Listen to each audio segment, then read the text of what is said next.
Yes rero les amis nizere ko mwiriwe neza bakurikiye ibiganiro byacu hano kuri iriya Media TV kabisa channel yanyu kabisa, channel y'abanyarwanda kabisa ibagezaho ibintu bya siporo biryoshye cyane.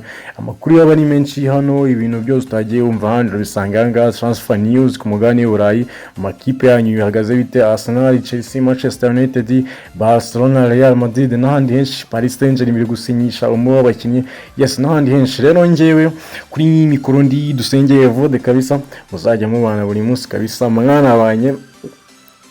Yes rero duhera twihuta cyane, duhera ku dukuru twa siporo wamenya. Yes uyu munsi rero ni La Liga kabisa. La Liga yagarutse amashampiyona, yagarutse La Liga niri bufungura amashampiyona yose ano atanu akomeye ku mugani w'Uburayi. Saa moya n'igice uragenda na match ya Deportivo Alaves ndetse n'ikipe ya Getafe kabisa. Uraba wicaye kure kare ureba match, ndetse ku isaha y'isa 3 munsi y'isa 3 n'igice hari ikipe ya Sevilla ndetse n'ikipe ya Rayo Vallecano. Match ebyiri kuri no munsi za La Liga kabisa ku munsi w'ejo, ahubwo bagakomeza kabisa. Sasa rero tundi dukuru tugiye tuzamuka rero, icyo wamenya ku munsi w'ejo nabwo ni Community Shield mu gihugu cy'Ubwongereza ibanziriza shampiyona kabisa. Ku munsi w'ejo rero ikipe ya Arsenal zabica kino n'ikipe ya Manchester City. Rero ikintu wamenya kuri ino match kabisa, iyi match rero murabizi neza ko isanzwe ibera kuri stade ya Wembley kabisa. Rero ku munsi w'ejo muhanzi The Weeknd akaba afitiye ibitaramo kuri iyi stade. Rero iyi match akaba yahisemo kuyimura, bakaba baje kuba bayijyana mu gihugu cya Wales mu mujyi wa Cardiff kuri stade yita Principality Stadium, akaba ariho iyi match izabera. Yes rero les amis, byari ku munsi w'ejo umutoza Mikel Arteta kuri press conference tegura iyi match ku munsi w'ejo, abazwa ku bakinnyi bagiye batinda kujoininga abandi kabisa muri camp mu ikipe ya Arsenal, harimo ba Declan Rice, Bukayo Saka, Martin Zubimendi, Mikel Merino n'abandi bagiye batandukanye. Bantu ni Madueke, abasore bagiye bagera kure n'ibihugu byabo, aza kuba bazwa abasore bari tayari cyangwa se hari abantu babura cyane. Mikel Arteta yaje kuba bishyiraho umucyo ku basore barimo nka ba Declan Rice, Bukayo Saka ndetse Martin Zubimendi. Abakinnyi bombi barahari ku munsi w'ejo kabisa mu bitege, ndetse n'abasore nka Bruno Guimaraes baherutse kugura bose barahari kabisa. Ikipe Arsenal nta kibazo kindi ifite, wenda cyezetse bahagana mu bwugarizi, abantu babura bafite icyo cya William Saliba, ahandi ho bimeze sawa kabisa. Sasa rero dutangirane na transfer news kabisa.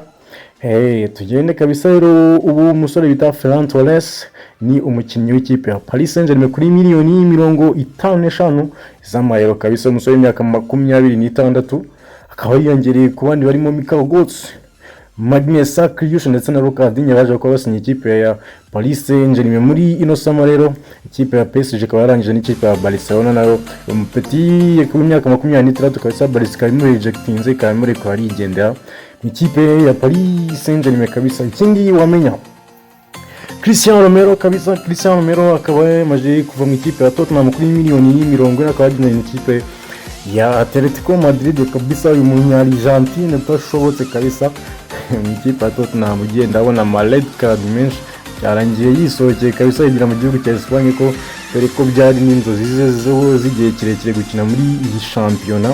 Umusore rero waje kuba yishuzwa n'ikipe ya Arsenal hagahe gato, yabirangiye yerekeje mu ikipe ya Atletico kuri miliyoni 40. Ariko ikintu wamenya mu ikipe ya Spurs kuri iyi transfer bazasigarana selon fee ya 15% iyo umusore aguzwe, kuko aguzwe miliyoni 40, urumva barasigarana na 15% iyi transfer kabisa. Cristiano Romero akaba yigendeye. Ikipe ya Tottenham ikaba imurekuye kabisa muri deal nyinshi, genda yinjizamo abakinnyi benshi, dore ko bari kuganira n'umusore Kodiga kubonayo kugira babashe kuba bamwinjizamo mu ikipe ya Tottenham Hotspur mu ikipe ya Arsenal. Sasa rero amakuru ni menshi muri Arsenal. Ivunika ry'uwitwa William Saliba rikomeje guhangayikisha abafana b'ikipe ya Arsenal ndetse n'umutoza Mikel Arteta. Ubu ngubu bari ku isoko ry'abasore babiri bita Jared Kwanza ndetse na Ezri Konsa. Abasore bombi rero bishobora kurangira ikipe ya Arsenal imanuyemo umuntu umwe, kuko abantu babiri ubwo ntibyakunda. Ndetse ni Ezri Konsa cyangwa se ni Jared Kwanza, cyane ko umutoza Mikel Arteta bwo agomba kongeramo umudefenseri, kuko umusore William Saliba ntago ateganya kugaruka vuba ahangaha. Umusore rero Ezri Konsa ni uri guhabwa amahirwe menshi cyane yo kujena ikipe ya Arsenal, dore ko nawe yabwiye ikipe ya Aston Villa ko bamurekura akigendera. Ikipe ya Arsenal rero iri gutanga hagati ya miliyoni 40 ndetse na add-ons zimwe zaza ziyongeraho, ariko ikipe ya Aston Villa irashakamo miliyoni zigera kuri 70 muri uyu musore rero imyaka 28. Arsenal ikareba ko gasanga amafaranga ni menshi ntabwo yarekura, so rero baracyadiringa no kureba ngo bimeze bite bihagaze bite. Mu minsi mikeya turabona igisubizo kuri abasore bombi Arsene Gerard Constantine n'Yezri Konsa, gusa umwe araza kwinjira mu ikipe ya Arsenal muri ino sama. Mu ikipe ya FC Barcelona rero ni deal nyinshi kabisa, mu ikipe ya FC Barcelona ni deal nyinshi. Icyo wamenya cyo nyuma yo gutanga bid ebyiri ku musore Rodri mu ikipe ya Manchester City zangwa, ikipe ya Barcelona ni gupreparinga indi bid ya gatatu yo koza mu ikipe ya Manchester City. Kigaragara cyo uyu musore biraza kurangira yerekeje i Barcelona kabisa, dore yuko nyuma yo kumara iminsi mike ya transfer imbere yifuza kujoininga ikipe ya Real Madrid, nayo akabona ntabwo igiye ibijyamo cyane ko yaje kuba nabagwa.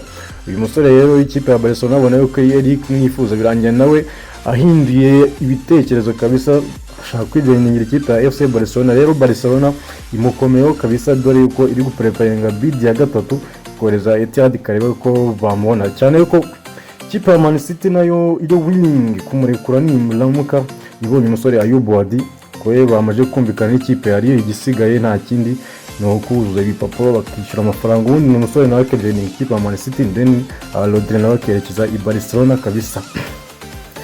Ikipe ya Liverpool kabisa iri kwifuza umusore cyane bita Bradley Barcola rero uyu musore icyo amenya cyo Luis Enrique yaje kuba mutangazaho ibintu bikomeye cyane, avuga ati gutunga umukinnyi utishimye ahangaha rwose ntabwo bishoboka.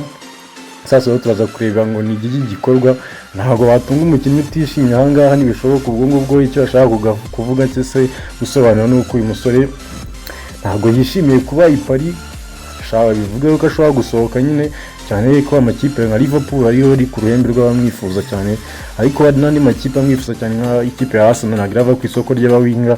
Ikipe ya Liverpool ni umusore nyine ugifungiye kujoininga ikipe yose iri interested in him kabisa, kumusinyisha muri iyi sama. Bradley Barcola nawe kureba ngo anerekeza Razami rero zari inshamake kabisa. Amakuru yo ni vuba kabisa, rero naha kagaruka amakuru yarayo ngayo. Mukanya turagaruka tubabwira izindi updates ziraba zigezweho kabisa. Diruzo ni nyinshi za transfer, iyi cyo ukwiye gukora no gukanda subscribe tukajya tubana igihe kinini kabisa.